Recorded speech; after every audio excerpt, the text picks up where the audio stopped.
రైతన్నలు నష్టపోకుండా, రైతన్నలు ఇబ్బంది పడకుండా కొనుగోలు కేంద్రాలను ఏర్పాటు చేయడం జరిగింది.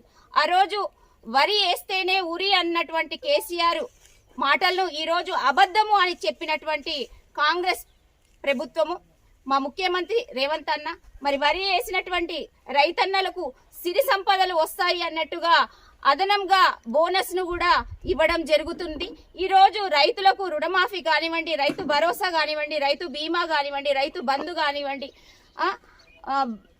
500 బోనస్ కానివ్వండి, ఇవన్నీ ఇస్తా ఉంటే వాళ్ళు ఓర్వలేక అనైతికంగా మాట్లాడుతున్నారు. కాబట్టి సంవత్సరం పూర్తిగా వస్తుంది మన కాంగ్రెస్ ప్రభుత్వం ఏర్పాటు చేసి.